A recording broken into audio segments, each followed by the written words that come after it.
I, being like a typical former service guy, felt that I guess it's my obligation to go down and, talk to these guys. So I went down, but being who I am, I got down there and, in the bowels of the Capitol, right in the Capitol, and it was in the basement.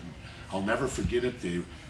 They were seated all in a big half circle, and I had the chair in the center.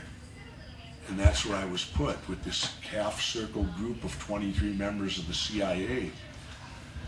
And I think the first thing that really made me, got my awareness up, was as I looked at them all, they were all your neighbors.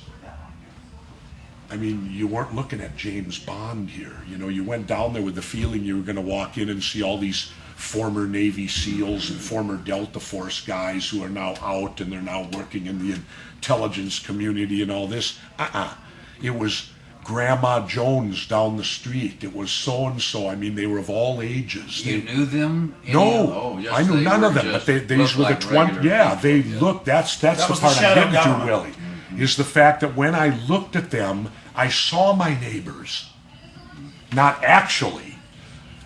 What I meant by that, Willie, was I saw my people just like my people you'd never suspect. As these are people in the Central Intelligence Agency. They were of all ages, all colors, all looked like almost the same, different categories of wealth. What kind of training do you think they had? I don't know. This was part of it, though. Oh, no, this was part. No, I'm sure they get trained, and actually, I found out this was actually many of them's part of their training. This was a training exercise that was likewise going on, as well as fact getting. And so I sat down and I looked at them all, because I wrote about it in my last book, and so I don't mind talking at all about it.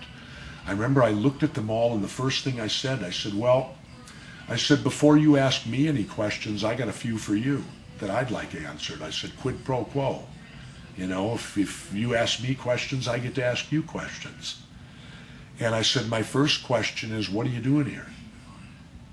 And the head guy, they were very formal. They were always governor, sir, very much that way, very respectful.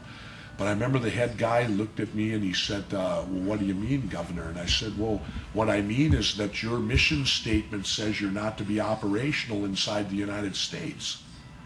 What are you here for? This is clearly inside the United States.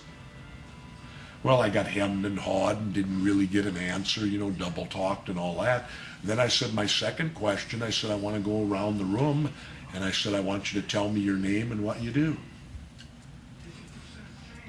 Half of them wouldn't tell me their names, half of them wouldn't tell me what they did. Who knows if they're really telling you their correct name? No way of knowing. And so I said, well, look, if you're not going to cooperate fully with my questioning, I said, I'm probably going to find it difficult to fully cooperate with yours. It's got to be equal here.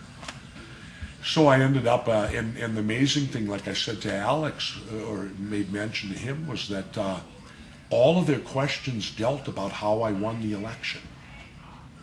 They wanted to know what we did, how we did it, did we think, da-da-da-da. And so when I got done that day, I drove home, and all the way home, I kept thinking, it was on my mind, and I kept thinking, who would I call? Who do I know that could answer these questions for me or help me? And then the name popped up, Dick Marcinko. Do you know who Dick Marcinko is? Well, Richard Marcinko is the author of the Rogue Warrior books. He's a 32-year member of SEAL Team. And Dick created SEAL Team 6, which is the anti-terrorist unit. These are the guys that have hair like you, Willie, and beards, and you'd never suspect they're in the United States Navy. They're deep undercover, And Dick created them. He created Red Cell, and Dick had retired after 32 years. He's a good friend of mine. So I got home and I rang Dick up, and I told him what happened that day. And I says, Dick, I said, you got any idea why the CIA, 23 members, would want to interview me? And Dick starts laughing on the other end, and I said, what's so funny? He said, well, I've been out of it a few years, so he said, I can't directly tell you why. He said, I don't know directly why, but he said, I have an idea. And I said, well, Dick, your idea is going to be better than mine. I said, I had 6 years in the Navy, you had 32. I said, you got a lot more expertise. I said, what's your idea? He said, well, He said, here's what I believe. He said, they didn't see you coming. He said, and then it made sense. He said, their job is to gather intelligence so that they can report that to the government, and the government can then make decisions based on the gathering of that intelligence. He said, clearly they didn't see you coming. They wanted to know how you And did they it. wanted to know how you did it. Yeah. And Dick goes, they also wanted to know, are there more of you on the horizon? Is this a trend we're missing? Are we missing something here that could be happening within the United States? Like the next election, are we going to see 4 more independent governors win? Or is Minnesota kind of an isolated incidence here? And when Dick got through saying that to me, I thought he's right on. That's exactly what it was.